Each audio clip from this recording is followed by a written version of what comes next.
Ramakrishna mission বিদ্যালয়ে যে কোনো ক্লাসে ভর্তি হতে গেলে তোমাদের অ্যাডমিশন টেস্ট বা প্রবেশিকা পরীক্ষা দিতে হয়। আর সেই পরীক্ষার যে সিলেবাস রয়েছে বাংলা, ইংরেজি, অঙ্ক, বিজ্ঞান ইত্যাদির পাশাপাশি দেখবে রয়েছে Ramakrishna movement and Indian culture বা ভারতীয় সংস্কৃতি বা সাধারণ জ্ঞান। এর মধ্যে অবশ্যই থাকবে রামায়ণ, মহাভারত, ভারতের ঐতিহাসিক বিভিন্ন ঘটনা, এছাড়া সাধারণ জ্ঞান থেকে আরও যে সমস্ত সাইটগুলো রয়েছে সেগুলো সব থাকবে। তো আজকের ক্লাসে তোমাদের রামায়ণ থেকে কিছু গুরুত্বপূর্ণ প্রশ্ন উত্তর বলে দেবো, আর কিছু প্রশ্ন তোমাদের বাড়িতে প্র্যাকটিসের জন্য দিয়ে দেবো। প্রায় 50-60টা মতো প্রশ্ন হবে রামায়ণ থেকে আজকের ক্লাসে, যেগুলো প্র্যাকটিস করলে তোমরা সাধারণত রামায়ণ থেকে যে কোনো প্রশ্ন পরীক্ষা আসলে আশা করছি কমন পেয়ে যাবে। তো আজকের ক্লাসে রামায়ণ থেকে গুরুত্বপূর্ণ কিছু প্রশ্ন উত্তর নিয়ে আলোচনা করব, আর কিছু তোমাদের বাড়িতে প্র্যাকটিসের জন্য দেব।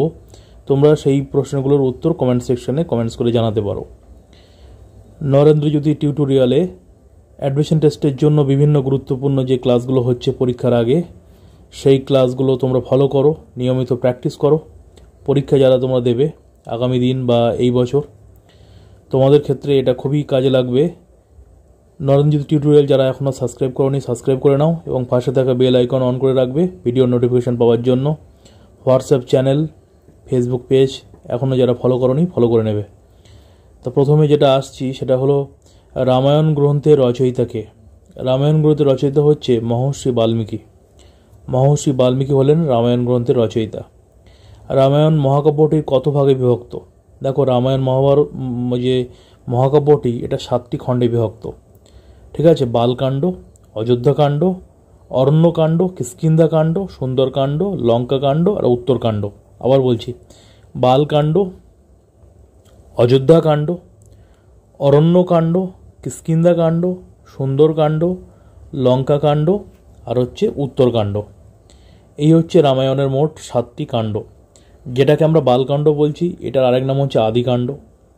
ঠিক আছে, আর যেটাকে আমরা লঙ্কাকাণ্ড বলছি ওর আরেক নাম হচ্ছে যুদ্ধকাণ্ড। লঙ্কাকাণ্ড মানে যুদ্ধ হয়েছিল সেই সময়, যুদ্ধকাণ্ড। তা এই হচ্ছে রামায়ণের 7টি খণ্ড। খুবই গুরুত্বপূর্ণ প্রশ্ন। এর পরের প্রশ্ন, রামচন্দ্রের স্ত্রী কে ছিলেন? তোমরা সবাই জানো, সীতা। রামের ভাইদের নাম কি? লক্ষ্মণ, ভরত, শত্রুঘ্ন। রাবণ কোথাকার রাজা ছিলেন? লঙ্কার রাজা ছিলেন, তোমরা সবাই জানো। রাবণকে কে বধ করেছিলেন? রামচন্দ্র। রামের অনুগত বানররাজের নাম কি? হনুমান। রাম কত বছরের জন্য বনবাসে গিয়েছিলেন? 14 বছর। রাবণ সীতাকে কোথায় বন্দি করে রেখেছিলেন? খুবই গুরুত্বপূর্ণ প্রশ্ন, পরীক্ষা আসে। অশোক বাটিকাতে। অশোক বাটিকাতে। কে লক্ষ্মণের জীবন বাঁচানোর জন্য সঞ্জীবনী বটি নিয়ে এসেছিলেন? হনুমান, তোমরা জানো।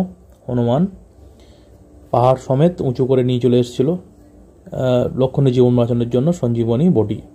পরীক্ষা আসতে পারে কী নিয়ে এসেছিল? সঞ্জীবনী বটি। এটাও কিন্তু বিভিন্নভাবে আসতে পারে। আচ্ছা, রামকে বনবাসের পাঠানোর আদেশ কে দিয়েছিলেন? রামকে তার সৎমা কইকেয়ী 14 বছরের জন্য বনবাসে যেতে বলেছিল, তোমরা সবাই জানো। আচ্ছা, তারপরে যে প্রশ্নটা খুবই গুরুত্বপূর্ণ সেটা হলো লক্ষ্মণের জীবন রক্ষা করার জন্য কোন বটি, একটু আগে যেটা বলেছিলাম, কোন ভেষজ উদ্ভিদ হনুমান নিয়ে এসেছিল? সঞ্জীবনী বটি। সঞ্জীবনী বটি। রামের জন্ম কোথায় হয়েছিল? অযোধ্যায়। সীতা কাকে নিজের পিতা বলে মনে করত? সীতা কাকে নিজের পিতা বলে মনে করত? এটা তোমরা কমেন্টস করে জানাবে। সীতা কাকে নিজের পিতা বলে মনে করত? আর রাবণের কটি মাথা? রাবণের কটি মাথা? এটাও তোমরা কমেন্টস করে জানাবে। আচ্ছা, রাম যে রাবণকে হত্যা করেছিল কোন অস্ত্র দিয়ে? রাবণকে যে হত্যা করেছিল কোন অস্ত্র দিয়ে রাম হত্যা করেছিল? সেটাও গুরুত্বপূর্ণ প্রশ্ন, তোমরা কমেন্টস করে জানাবে। এই হলো কিছু প্রশ্ন বললাম, এবং কয়েকটা তোমাদের আনসার দেওয়ার জন্য কমেন্ট সেকশনে যে আমি জানালাম। এরপরে তোমাদের প্রায় 50টা মতো প্রশ্ন দেবো আমি।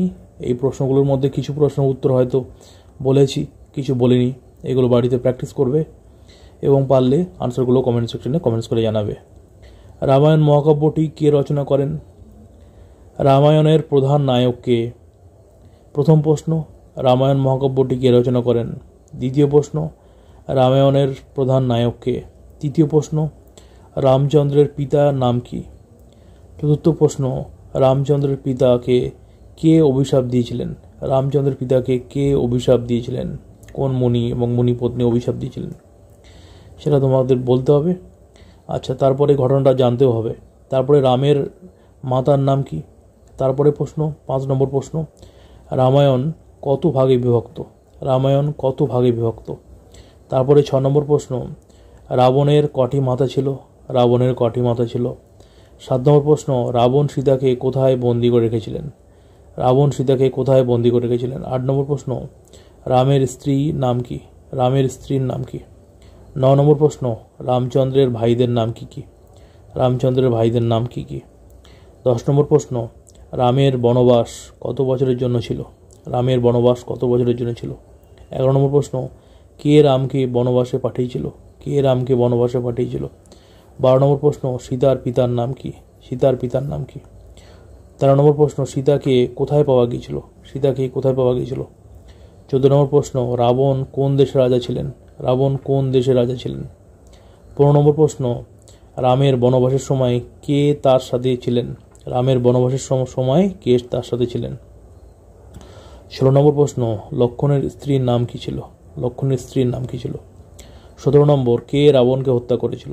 কে রাবণকে হত্যা করেছিল? 18 নম্বর, সঞ্জীবনী বটি কে নিয়ে এসেছিলেন? সঞ্জীবনী বটি কে নিয়ে এসেছিলেন?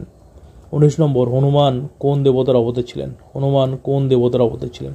20 নম্বর, রামের সবচেয়ে ঘনিষ্ঠ অনুগত কে ছিলেন? রামের সবচেয়ে ঘনিষ্ঠ অনুগত কে ছিলেন?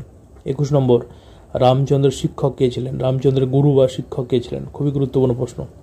22 নম্বর প্রশ্ন, রাবণ রামায়ণের যে কাহিনী রয়েছে সেটা কটি খণ্ডে বিভক্ত? কটি কাণ্ডে বিভক্ত? 23 নম্বর প্রশ্ন, রামচন্দ্রের জন্মস্থান কোথায়? 24 নম্বর, রাবণের পিতার নাম কি ছিল? 25 নম্বর, সীতাকে লঙ্কায় খুঁজে পেয়েছিলেন? সীতাকে কে লঙ্কায় খুঁজে পেয়েছিলেন? সীতাকে কে লঙ্কায় খুঁজে পেয়েছিলেন? আচ্ছা, তারপরে প্রশ্ন 26 নম্বর, রাবণের ভাইদের নাম কি কি? রাবণের ভাইদের নাম কি কি? 27 নম্বর, রামচন্দ্রের বনবাসের সময় কে অযোধ্যায় রাজত্ব করেছিলেন? রামচন্দ্রের বনবাসের সময় কে অযোধ্যায় রাজত্ব করেছিল? সেই সময় অযোধ্যায় রাজত্ব কে করেছিলেন? যখন রামচন্দ্র বনবাসে ছিলেন। 28 নম্বর, রাবণের বোনের নাম কি ছিল? রাবণের বোনের নাম কি ছিল? 28 নম্বর প্রশ্ন। 29 নম্বর প্রশ্ন, রামচন্দ্রের রাজ্যাভিষেক কোথায় হয়েছিল? রামচন্দ্রের রাজ্যাভিষেক কোথায় হয়েছিল? 30 নম্বর প্রশ্ন, রাবণ কাকে সীতার অপহরণে সাহায্য করেছিল? রাবণ কাকে সীতার অপহরণে সাহায্য করেছিল? রাবণ কাকে সীতার অপহরণে সাহায্য করেছিল? এটা খুবই গুরুত্বপূর্ণ প্রশ্ন। এখানে একটা প্রশ্ন বাড়িতে প্র্যাকটিস করবে, সেটা হলো রাবণ যখন সীতাকে হরণ করে নিয়ে যায় কোন ছদ্মবেশে? এই প্রশ্নটা কারেকশন করো। রাবণ যখন সীতাকে হরণ করে নিয়ে যায় কোন ছদ্মবেশে, এটা পড়বে। আর তার সাথে আরেকটা পড়বে যে রামচন্দ্র যখন রাবণ যখন সীতাকে হরণ করে নিয়ে যাচ্ছে তখন সেই সময় কোন পাখি তাকে আটকায়? কোন পাখি তাকে আটকায়? সেই পাখিটার নাম কি? সেটাও তোমরা জানবে। লক্ষ্মণ কার ভাই ছিলেন? তারপরে প্রশ্ন, কে রামচন্দ্রের সবচেয়ে বড় ভাই ছিলেন? কে রামচন্দ্রের সবচেয়ে বড় ভাই ছিলেন? ভাইদের মধ্যে সবথেকে বড় রামচন্দ্রের কোন ভাই ছিল? তারপরে প্রশ্ন, রামচন্দ্রের যে বংশ তার নাম কি? সেই কোন বংশের রামচন্দ্র রাজা ছিলেন বা দশরথ রাজা ছিলেন, কোন বংশের? সেই বংশটার নাম তোমাকে জানতে হবে। তারপরে যেটা প্রশ্ন সেটা হলো রামের পিতাকে রাজা হিসেবে নিয়োগ করেছিলেন কে? রামের পিতাকে রাজা হিসেবে নিয়োগ করেছিলেন কে? রামের পিতাকে। তারপরে প্রশ্ন, রাবণ কতদিন ধরে সীতাকে লঙ্কায় বন্দি রেখেছিল? রাবণ কতদিন ধরে সীতাকে লঙ্কায় বন্দি রেখেছিল? এটা খুবই গুরুত্বপূর্ণ প্রশ্ন। তারপর কে রামের ফিরে আসার পর অযোধ্যার সিংহাসন গ্রহণ করেননি? কে রামের ফিরে আসার পর অযোধ্যার সিংহাসন গ্রহণ করেননি? রামের ফিরে আসার পর অযোধ্যার সিংহাসন ত্যাগ করলেন কে? এটাকে ভালো করে বুঝিয়ে বললে এটাই হবে যে রামচন্দ্র যখন অযোধ্যায় ফিরে এলেন তখন অযোধ্যার সিংহাসন কে ত্যাগ করলেন এবং কে রাজা হলেন। একটু বুঝে পড়লেই পারবে এটা। তারপরে রামের মৃত্যুর পর কে অযোধ্যা রাজা হন? রামের মৃত্যুর পর কে অযোধ্যা রাজা হন? তারপরে প্রশ্ন, কে সীতাকে রাবণ থেকে উদ্ধার করেছিল? কে সীতাকে রাবণের হাত থেকে উদ্ধার করেছিল?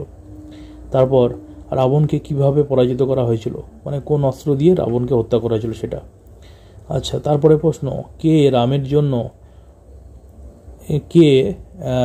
এই প্রশ্নটা এইভাবে লিখবে, কে রামের সেনাপতি ছিলেন? কে রামের সেনাপতি ছিলেন? কে লক্ষ্মণের জীবন বাঁচিয়েছিলেন? কে লক্ষ্মণের জীবন বাঁচিয়েছিলেন? কে শবরী ছিলেন? কে শবরী ছিলেন? কে শবরী ছিলেন? পরের প্রশ্ন, রাম ও রাবণের যুদ্ধ কতদিন স্থায়ী হয়েছিল? রাম ও রাবণের যুদ্ধ কতদিন স্থায়ী হয়েছিল? তারপরে প্রশ্নটা এর আগেও বলা হয়েছে বিভিন্নভাবে, তবু আর একবার হচ্ছে, রাবণকে হত্যা করার জন্য রাম কোন অস্ত্র ব্যবহার করেছিল? দেখো, রামায়ণ থেকে যদি কোনো প্রশ্ন পরীক্ষা আসে তা আশা করছি এর মধ্য থেকে আসবে। সম্পূর্ণ রামায়ণটা কভার করেছি। খুবই গুরুত্বপূর্ণ প্রশ্ন যেগুলো পরীক্ষা আসতে পারে সেগুলো আলোচনা করলাম ক্লাসে। কিছু প্রশ্নের উত্তর তোমাদের প্রথমে বলে দিয়েছিলাম, কিছু প্রশ্ন তোমাদের বাড়িতে প্র্যাকটিসের জন্য দিলাম, কিছু প্রশ্ন তোমরা কমেন্ট সেকশনে আনসারগুলো কমেন্টস করে জানাতে পারো। যখন আনসার কমেন্টস করবে অবশ্যই প্রশ্ন ধরে আনসার করবে। এর পরের ক্লাসে মহাভারত থেকে খুবই গুরুত্বপূর্ণ প্রশ্ন নিয়ে তোমাদের সাথে আলোচনা করব। ভালো থেকো সবাই।